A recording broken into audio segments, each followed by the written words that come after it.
Hi everybody, I have an exciting announcement. My new album, Just My Guitars Volume 2, is now available for download.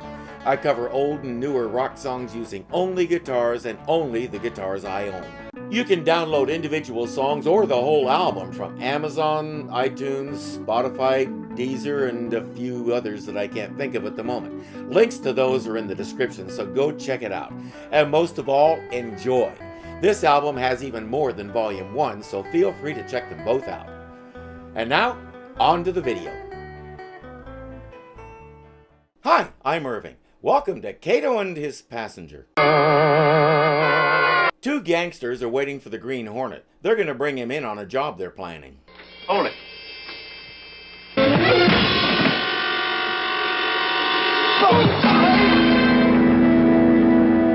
Now what's all that for? I don't like being frisked. They send Kato and the two punching bags out of the room, then get ready to talk business. Mr. Traeger. What is it, Jess?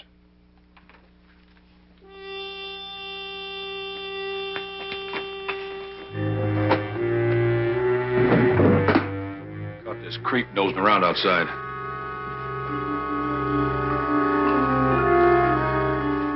Who is he?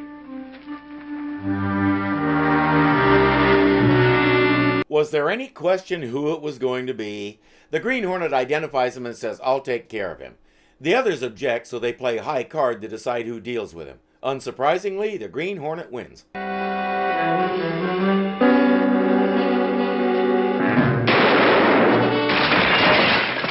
are you trying to do? Taking care of Axford was my job, remember?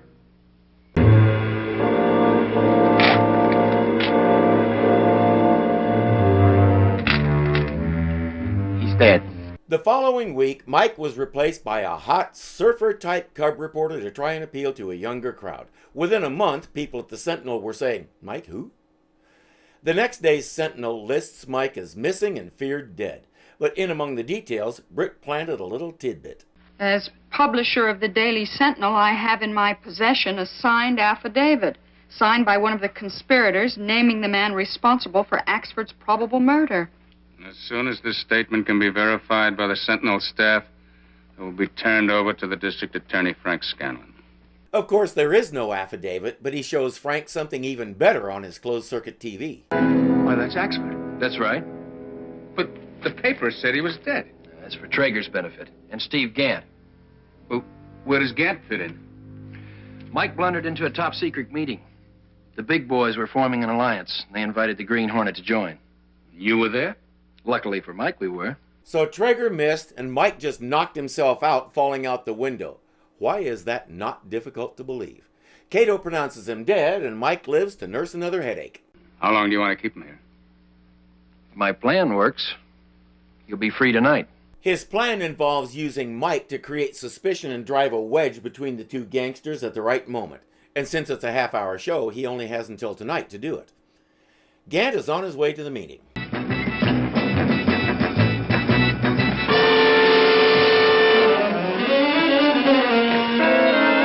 When the elevator reaches the bottom, they dump Gant and his man into Gant's convertible and take off to Traeger's place, where he's reading the paper. I should have known it. Gant's been waiting for a chance to get me, and I have to hand it to him on a silver platter. Aren't you jumping to conclusions, Traeger? Am I? Well, where's Gant? Can you think of one good reason why he isn't here at this meeting? No. He's off to help Britt Reed verify that affidavit. That's where he is. At least that's Traeger's conclusion. Then we better go to work. No. As long as Axford stays missing, you've done your job. Taking care of Gant will be my pleasure. Anything you say, Mr. Traeger. Wedge driven. Now it's time to head off Gant before he gets there.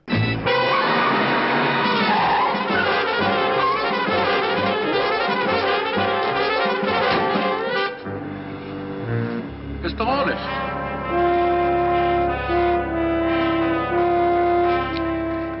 Trying to get us killed? No, but Traeger's planning on it. Why? Haven't you read the papers? He thinks you gave Reed the affidavit. He tells him Traeger has some kind of information and he's out to get you. That's all I know. I knew I should never deal with him.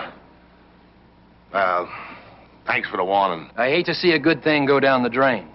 We could have had this town in our hip pocket. Now it's done before it's begun, huh? Doesn't have to be. He says, why not persuade Britt Reed to turn the affidavit over to you? You give it to Traeger, nice little token of good faith. How about it? He and Kato go home, change into their street clothes, make sure the door's unlocked, and sit back to watch the TV monitors.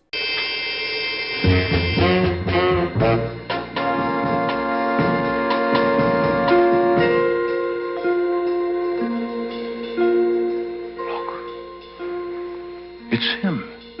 That reporter, he's alive. Yeah. What's he doing on TV? The Hornet must have turned him over to Reed. So he's the squealer. Where do you suppose he is?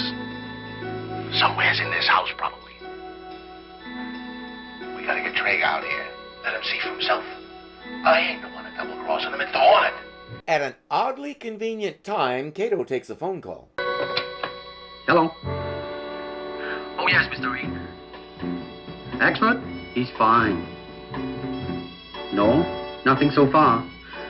But there's a strange car parked across the street. Yes, sir, I'll get the license number just in case. Gant suddenly needs to be somewhere else. The Black Beauty follows him. Mr. Reed's office? Miss Case, I don't have any time for questions. Just listen, please. Mike is all right. He's hot. Red hot. That's why we had to keep you in the dark. Do you understand? No, I don't understand. But don't let that bother you any. This is going well. We're leaving him off at his place.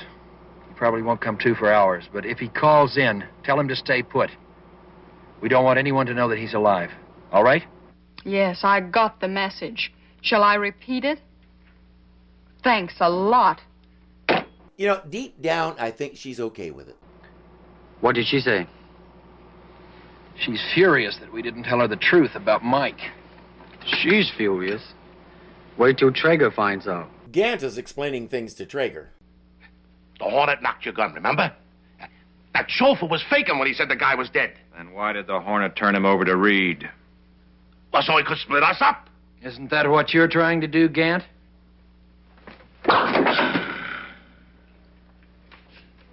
Let's talk first. You can always shoot later. He hasn't hit an actual person with one of those since the first episode. Has Kato gone soft? Under the circumstances, all I'll say is I hid the body where nobody will find it.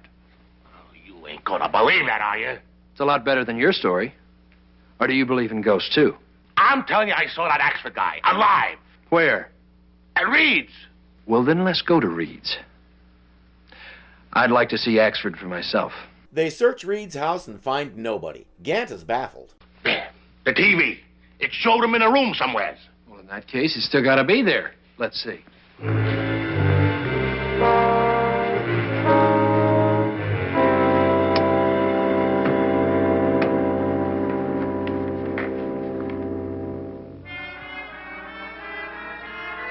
As quick as Gant pointed to the TV, we all knew what was going to be on it. And it still makes me laugh every time. Mike has been told to stay home, but he steps out of his apartment to borrow something from his neighbor. Gus, I just asked you. Missing. Fear dead. What kind of story is this? Back at Britt Reed's house, they've discovered the locked room in the basement. Traeger tells the two goons, open it.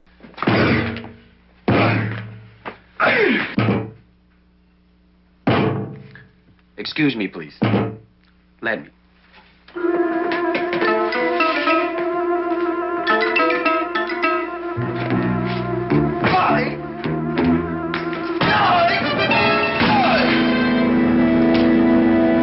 They came close to ruining it with that music, but it's Bruce Lee. He doesn't ruin easily.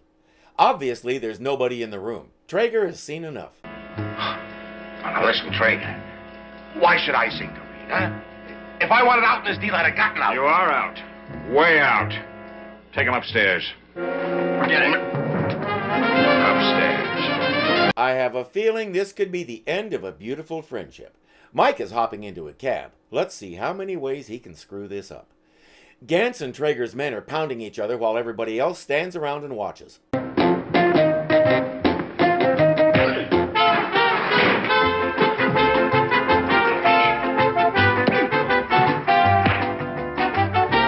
Not all are standing by and watching by choice.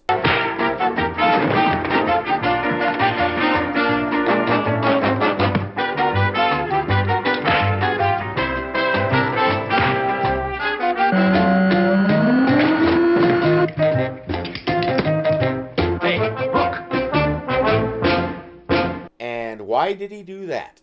Are you thinking what I am? What is it? That affidavit's in there. I'd sure like to get my hands on it. There's one way to find out. Stand back.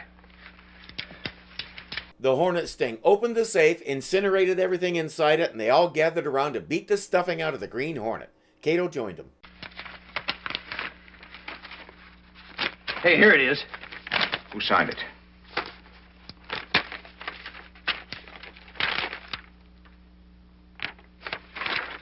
Why, this is ridiculous. Guess who? Oh, you two-bit squealer. You signed it. Would I frame myself? Would I confess to killing Axford? How do I know who you framed? It could have been me or the Hornet. Why would I want to frame anybody? It was my idea to include all of you in on the deal. I was ready to throw in my rackets on the deal also. Mike hides behind some drapes instead of doing the smart thing and going back outside. You're just gonna take it?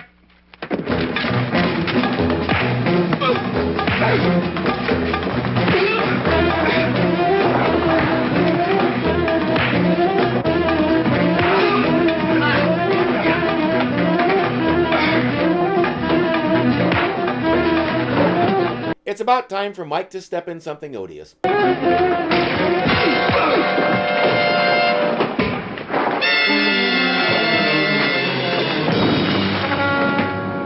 Or fall in it.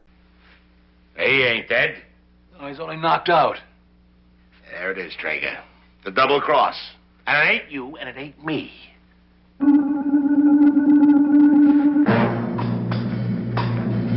You watched Kato break open a metal door with 2 kicks. Which one of you wants to be first to be on the receiving end of that?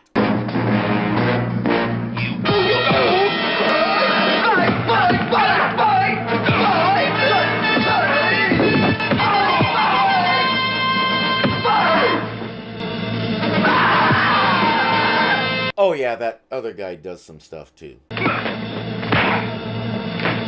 2 major gangs are smashed and Mike is a hero. Not a bad half hour's work. We're still milking the thing about Mike getting in trouble so the Green Hornet has to save him, but we've toned down his anti-Green Hornet rhetoric a lot lately. I wonder if that's deliberate, because if it is, it means Mike is developing. He's starting to see what's been right in front of him all along. The Green Hornet is one of the good guys. I hope that's the case, because he's that lovable fall guy that you root for in spite of himself, but he also has to be 3-dimensional. His role reminds me a lot of Harley Trenton, Mr. Terrific, except that we get to see Mike learn and discover and have conflicts and issues of his own. Trent never got anywhere near that level of development. For that matter, neither did anybody else in that show. For the details, see my series, The Dumbbell Derby. Here, it's because we get to see him learn and discover and have issues and conflicts of his own that we can't help but love him and wish the best on him. He's that eccentric uncle who only gets invited to certain family gatherings, but everyone adores him and tries to look out for him. And by the way, he's acted perfectly. This man captured that lovable fall guy in all its facets. He's always 100% sincere, most often sincerely wrong. When he tries too hard to assist in something, he ends up making it worse and often getting himself into jeopardy. Like Dennis the Menace, he was only trying to help. And if some things had gone slightly differently, we might not have had his performance. He was politically active in the 40s and 50s, and when the House Un-American Activities Committee, better known as Joe McCarthy's Commie Fest, called him and his wife to testify, they both pleaded the fifth.